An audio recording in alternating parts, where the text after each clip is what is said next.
c'est Pagboy. Alors je voulais faire vite fait un sort de flop cinéma. C'est pas vraiment un flop cinéma, mais c'est vraiment les films qui sont dans un sens m'ont paru insupportables de par leur longueur, de par leur intérêt. Et c'est ça qui est marrant, il y a un film qui est très court, qui dure 1h30. Mais en gros, donc en 2017, la fatigue est d'or, la vieillesse arrivant, j'arrive à m'endormir devant des films. Et je m'en suis endormi sur 3, sachant que j'ai beaucoup travaillé aussi pendant l'année 2017, que ce soit par les vidéos ou par mon travail en soi. J'ai fait pas mal d'heures sup et tout, et donc ça a fait que il y a des films qui ont souffert de ça, mais qui, on va dire, c'est pas qu'ils ont souffert de ça, mais qui m'ont achevé tellement par leur nullité. Alors je sais qu'il y a 3 titres que non pas 3 titres, un seul titre qui va vous choquer parce que pour vous c'est sûrement le film de 2017 pour beaucoup d'entre vous. Pour moi c'est hélas un film catastrophe, mais encore une fois donc c'est par rapport à un avis personnel. Alors il y a 3 films auxquels je n'ai pas tenu, je ne saurais expliquer le premier, parce qu'il est court et tout, mais il a réussi à être chiant. C'est La Tour Sombre, une adaptation de Stephen King, qui est connu parce que ça a duré 7 tomes sur presque toute sa carrière. Mais encore une fois, donc le film est chiant au possible. Ne raconte pas grand chose, je me suis endormi et pourtant j'avais l'impression de n'avoir rien loupé. Mon pote m'a suivi et a dormi les 20 minutes après que j'ai dormi, et là aussi il n'a pas eu l'impression d'avoir manqué grand chose. Je parlerai là aussi, donc j'avais décidé de faire une journée cinéma et de voir 5 films à la suite, et pourtant le deuxième m'a endormi. Parce que il était affolant de nullité, et surtout que tout était attendu, et que j'avais vu un excellent film juste avant, donc je m'étais réveillé tôt pour ça. Et c'est Thor 3, j'ai tenu quand même parce que je me suis endormi 2 ou 3 fois dans la séance cette fois-ci, et non pas qu'une seule fois contrairement à La Tour Sombre. Parce que, putain, qu'est-ce que c'était chiant, et attendu, et que les blagues qui étaient au niveau de ras des pâquerettes m'ennuyaient au possible. Le scénario ne m'intéressait pas, donc je me suis endormi plus de 2 ou 3 fois, et pourtant derrière, après j'ai vu des films comme Happy Birthday, qui n'étaient pas non plus exceptionnels.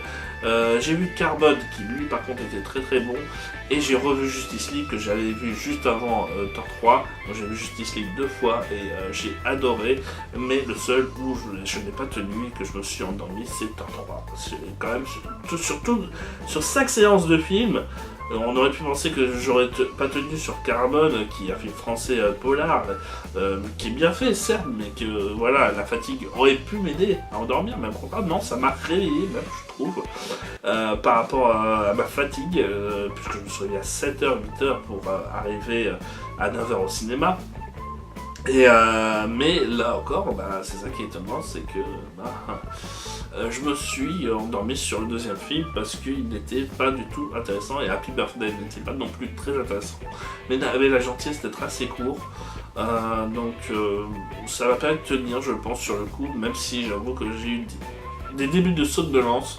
Heureusement, il y a eu Carbone et Justice League, la seconde vision, parce que j'ai adoré le film. Je suis désolé pour ceux qui détestent, mais moi j'adore le film. Et enfin, donc, le troisième film. Alors, je sais que je vais me faire haïr, je sais que je vais me faire détester. Ce film... Alors, je vous le dis tout de suite. Donc, le premier film, parce que c'est une suite. Le premier film... voilà, c'est pas pour moi un film exceptionnel, c'est peut-être pas non plus grand chose, mais je sais le fond qu'il apportait, je comprenais ce qu'il voulait dire, je comprenais qu'il y avait beaucoup de travail en dehors, dans le fond, qui permettait de rendre le film intéressant peut-être à la seconde vision, ou même d'en parler, d'en débattre, de s'en intéresser. Or, sa suite n'est pas intéressante, parce que tout ce qui est débattu, en fond, est dit dans les dialogues. Il et c'est carrément, ça rend les personnages faux, parce que ils font de la philosophie à deux balles, parce que justement les informations sont, on va dire primaires, sont inintéressantes, et ça compense par un beau visuel qui au final est lui aussi très vide, très peu profond. Le premier, on avait un beau visuel, mais il était rempli, tu voyais plein de gens, tu voyais, c'était rempli, c'était vivant. Le second, c'est vide, c'est beau mais c'est vide, ça ne sert à rien, les personnages n'ont l'air de n'en avoir rien à foutre, et au final, tous les personnages de ce film d'ailleurs, on a l'impression que ça manque d'un 3 parce que n'ont pas de conclusion, n'ont pas d'histoire à part un seul personnage, Ada.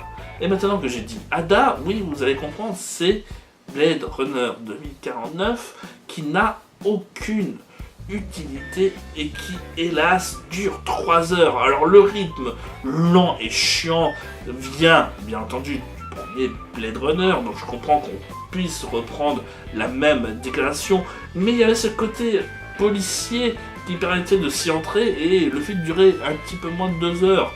Là c'est presque 3 heures, c'est carrément insupportable avec ce rythme lent qui est on va dire là, je vais pas en vouloir à Villeneuve, il essaye de reproduire le rythme, je sais pas s'il fait d'autres films dans le même style, dans la même mouvance, mais il essaye de garder le rythme du film original, et ça ne marche pas parce qu'il n'a rien à dire, et c'est ça qui est affolant, avec en plus cette histoire d'élu qui cliché maintenant depuis les années 98, et qui rend le film tout au moins insupportable et sans intérêt.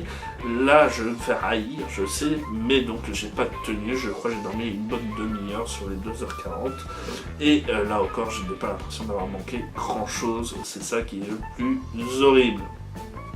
Alors, vous aussi, vous allez me dire sur quel film vous êtes endormi, tellement que le film était peut-être long ou ennuyeux. Moi, je vous dis à une prochaine.